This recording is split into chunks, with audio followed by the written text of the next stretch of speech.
Hello, everybody. My name is Jamie, also known as Flip Flop. With me, I have Marco, aka Macro, Rory, Mr. Roar himself, and the legend himself, Boony Boon. Hello, everybody. I have COVID.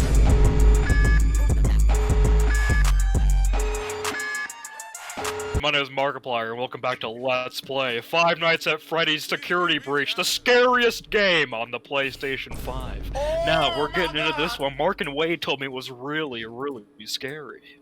So we have went ahead and asked you guys to submit any questions that you have regarding either it could be UGC, could be coaching, could be any just casual stories, or even just go for Watch League in general. And we will be sitting here answering those questions for you guys. So here we go. Question 1, I believe this one is probably directed at Marco. How will teams for UGC be created? All things for UGC be created. We are going to try and keep them, I guess, as similar to the past as possible. Try to keep restriction to a minimum. Ultimately, there are going to be people who drop out, who graduate, and all that sort of thing, or people who just don't want to try out again. There will also be more people joining, very likely. So it's inevitable that we're going to have to do some sort of shifting around. But we'd like to keep the core rosters probably the same for the most part, unless something drastic happens. All right. And then we won't be doing like a hard tryout like last time where we had like 2 days for tryouts. We haven't fully decided this, but me and Ro were talking about it, how like we might just like do 1 day and it's like a nice showcase for like all the teams again. So like be like a little nice online event where teams could play one another again, sort of like in a more organized pug sort of way. That's the idea. That give us a idea if more people joined. It'd just be a nice way to both have some fun, but see how like new players would mesh with different teams. To just sort of move around for different teams. That's probably how we're gonna go about this. Next question, funny and interesting question. This is for anybody. Best and worst cookies? I'm the wrong person to ask because I don't like cookies, so... Chocolate chip just automatically is in at least top 3 best. It depends if we include, like, you know, Oreo cookie as, like, an actual cookie.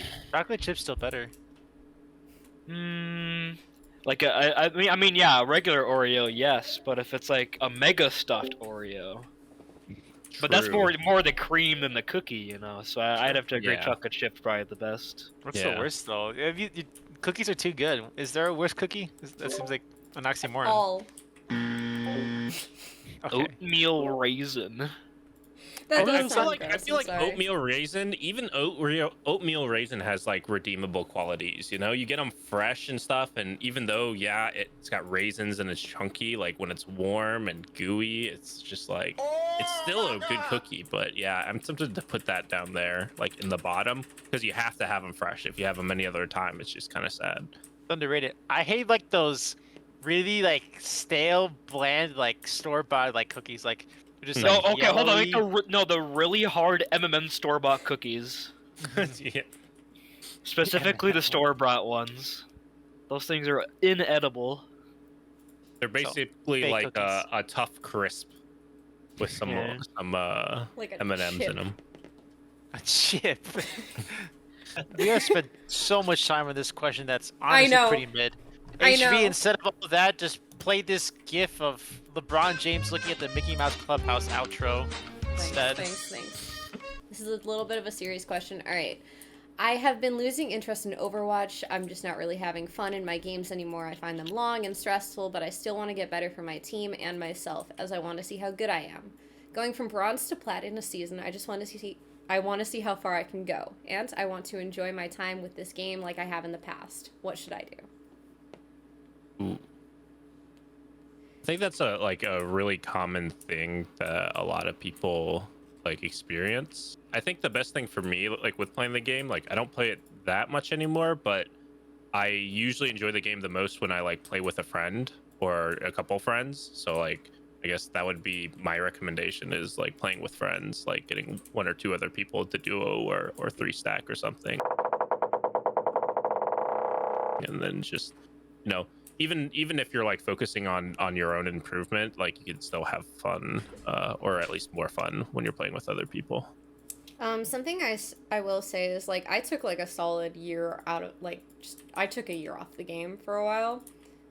When I played like CS:GO and PUBG and everything, stuff that I had never played before, and then I eventually like came back to it and I was like, yeah, I used to be a Masters, now I just want to be in Plat. Like, because that's where all my friends were at, so it's a lot more fun playing with friends for sure. That's the whole entire reason why you'll see so many of us with like Smurf accounts and everything. Just like find some people that you just want to chill, have fun with, and everything. Because if you're getting better at the game, like with your friends, then that's a lot better than just getting better all on your own. And if you feel like it, take a break if you want to. Game's been out for 6 years. If you're playing this game straight for 6 years, it can get old. It's gonna get old at some point. Yeah. Oh, there's only so many games you can just play for 6 years straight and not get like burned out. Go play So some take a break. Minecraft, play some, I don't know, Roblox, something to chill, you know? I don't know why Roblox popped into mind, but it did. Roblox. Overwatch will hopefully always be back. Yeah. Yeah. You can always go back Just to Overwatch come whenever you back, need to. come back for Overwatch 2. We're all waiting for it anyways. We'll all be in the Don't same get held boat then. hostage. If you could own any one Pokemon in real life, which one would it be? Who wants to start us off here?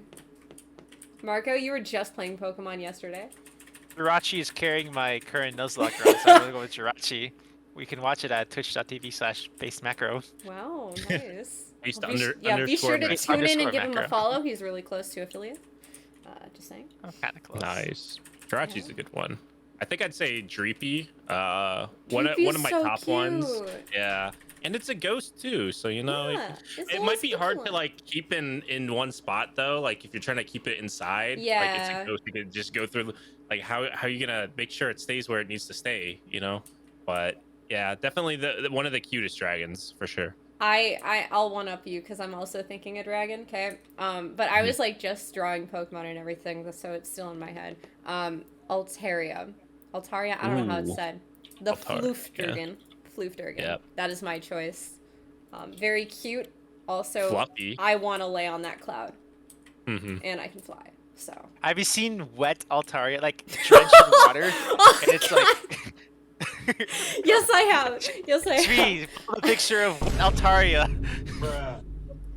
Insert picture of Wild. It's cursed. God, it's cursed. We should draw that next. Next up on the list. I'm not drawing a wet one, no. That'd be fun. God. Mine's Dragonite. Pretty big. I like that we're all Nice. going for the dragon. You see, the thing is, I want to be able to fly my Pokemon. yeah, But right? also, Dragonite can deliver mail. So I got my own like carrier pigeon, and I don't gotta go True. to the government to look through my True. packages anymore. True. I am waiting on a couple packages right now that seem to have been lost since November. So Yeah, you know, I wouldn't have should to have just worry gotten a about that. Dragonite to fly Wouldn't around happen too. if the Dragonite would just fly around. Alright, this is a coaching question, so Rory, hello. oh, it says Booney though. Yeah, I don't know about that one. It says coaching. Alright, so the question is, what is some advice you would give to an off-tank who is trying to learn main tank? Booney, you got anything or? Want me to No, take why it? don't you take it, Roar? Why don't you go ahead and take it? I've been pushed aside. I'm not allowed to answer this question. Okay. I got you. You got the follow-up though. I'm gonna alley-oop this one. Anytime you're learning any new role, I think like the most important thing is to start with like the fundamentals, and then just play the game a lot in that role. Like it's gonna feel really bad at first sometimes, and you might like throw some games, but if you're like focusing on your own play style and your own like micro, and you're starting with the fundamentals, like playing corners, coordinating with your team, paying attention to your team, paying attention to your resources and cooldowns, especially for main tank, knowing what cooldowns you have and what cooldowns your team has. If you start with like those fundamental things and just play it a lot, I guess you'll pick it up eventually. But yeah, anything new you try, you just gotta do it a bunch. All right, so little known fact to the panel here: I actually was an off-tank player in early Overwatch. I played a lot of D.Va and Zarya, and the main difference I noticed is when I'm playing D.Va or I'm playing Zarya, incorrectly most of the time, but you do focus a lot more on peeling as the off-tank rather than the main tank. On the main tank, your main job is to take that space, claim that space, and set the pace of play for your team. Right? Just focus on staying alive and taking that space. It's a lot different than being the off tank. So I think your main focus should be smartly taking space and utilizing your cooldowns to not throw your life away, but also maintain your team space and allow your DPS to pop off. So there you go. There you have it. Yeah, and the main thing for getting that space and not dying is just communicating with your team. I want to Yes. push up here. That's the thing with main tank you as gotta well. stay. You're more of a team leader than the off tank would be in most situations. You set the pace, so you need to be way more. You need to have the ability to communicate effectively, but also be able to make plans very quickly based off of changes that could happen rapidly. I think that's the biggest thing in main tank is decision making on the double. Right in the spot is definitely the hardest thing to get used to. Yeah, and that might sound like a lot, but Yeah, might seem a it will little come overwhelming, naturally. but It will come yeah, naturally. Yeah, don't worry about it. You might throw some you'll learn it. You'll make mistakes along the way. That's just how it goes. I was a low gold Reinhardt for 3 seasons. All right, buddy, you have a shot. You can make it. Just Anyone keep can. practicing. Yep. Yeah, this is for Booney. All right. It says, "Will you watch the last episode of season 2 with me when season 3 comes out?" Yes, Tommy Trick plays Woo. I will watch the final episode of season 2 of Dragon Maid with you when season 3 gets announced. I I read that question. I was wondering what it was about. Like, it doesn't even say a show. You can't watch the last episode of season 2 without a for sure season 3 because it would ruin the magic. Don't let the flame die out, boys. There's I still hope. see. There's still content out there for us. Please. All right. So this is for Marco. And the Yay. question is, as a non-student, what are the things I can and cannot do as opposed to a regular student in the esports club? The only thing you really can't do is sign up for like our collegiate teams. The collegiate teams are only for students. Magma's neck looked like a sirloin steak burger. With like a little bit of leeway. Like I think we allowed some students who were taking gap years to come back. That was the only leeway we were allowed there. But non-students are not allowed to participate in those collegiate teams, but they can do everything else. They can participate in intramurals. They can sign up to be our staff positions. Most events are open to non-students as well. The CSE LAN that was supposed to happen this past semester was not. But typically, most events will be open to both students and non-students. Sometimes prizing has student status Yeah. stipulation, right?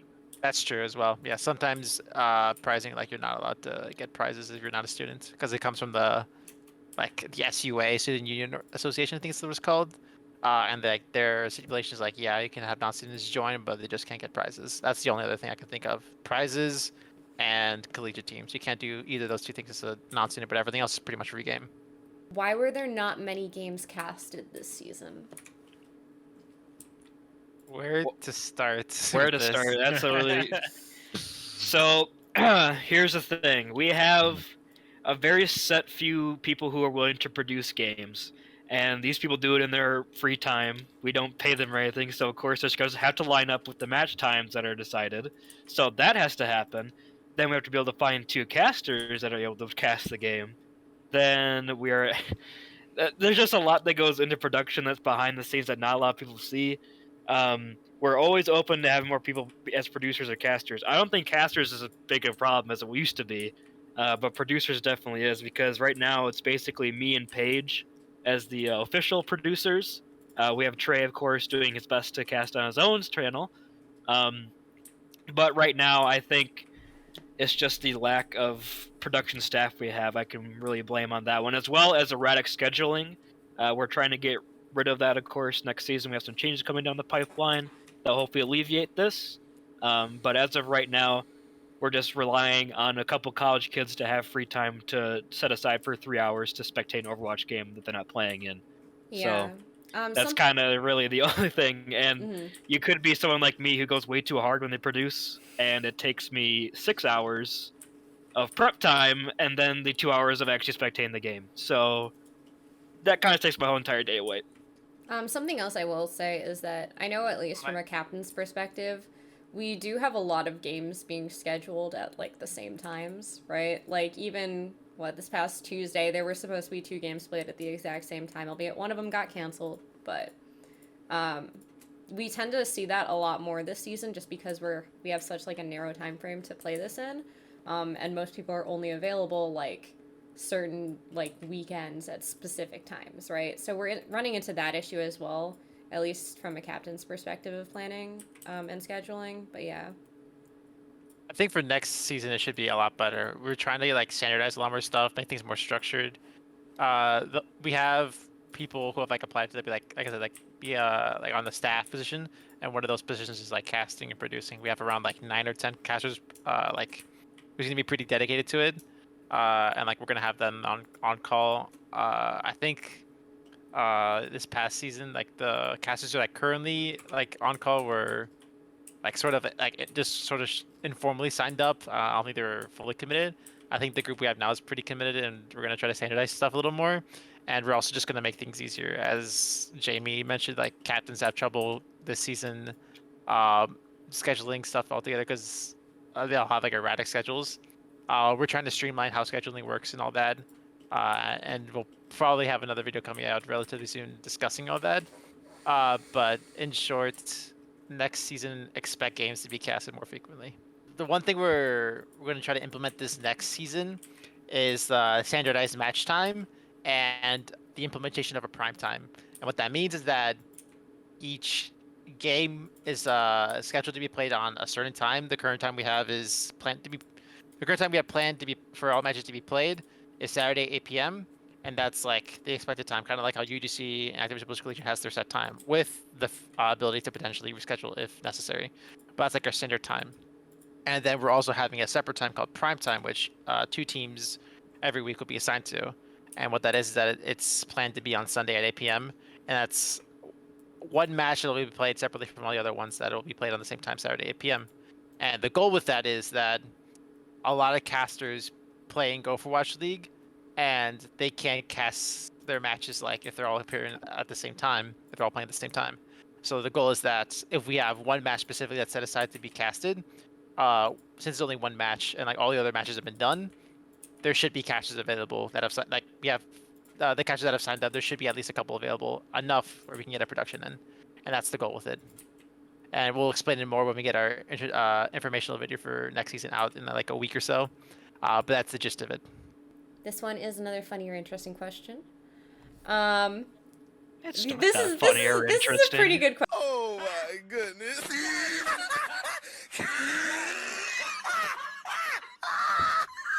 Question actually. This comes from Trey. I'm gonna oust him. Sorry, Trey. But he goes, why was this a video and not a Twitch stream?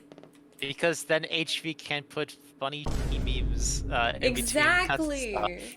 You know. You don't understand. You're probably at like timestamp 5 minutes this video, but we've been recording for 48 minutes. This is true. Also because we get very sidetracked, specifically me. And also because I forgot what I was gonna say. That's exactly why. That's exactly why. I do have to say though, the last time I did a live Q&A was a disaster with the commissioner Q&A for Overwatch League because everybody's asked questions in the chat and I got sidetracked. So yeah, like we're trying to didn't actually answer. We're trying to answer like the questions that are like kind of prioritized, right? So like there were some earlier that were like about like, oh, why were less games being casted, right? Which super relevant question, especially going into this next season. Like everybody wants to know this. How are UGC teams being created? Like people want to know this now, which is why we want to get to answering them before the next seasons begin, right? And we feel like a video allows us to get to the center of that much faster, and not get us sidetracked. Also, we get to cut out the annoying and useless questions, like this one probably. So we're gonna cut this one. what? This is a poggers question.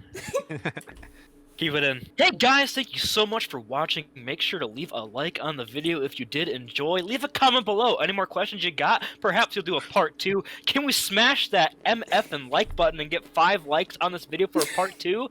Let's go, guys. Make sure to follow all my friends here, based_Makki Roll on Twitch, Roar Live on Twitch. Roar_live on Twitch. I'm sure Jamie has something on Twitter or something. On Twitch. Make sure to give them all a follow. If you really did like this video, subscribe for more. We will see all you guys in the next Q&A. Bye-bye. Bye.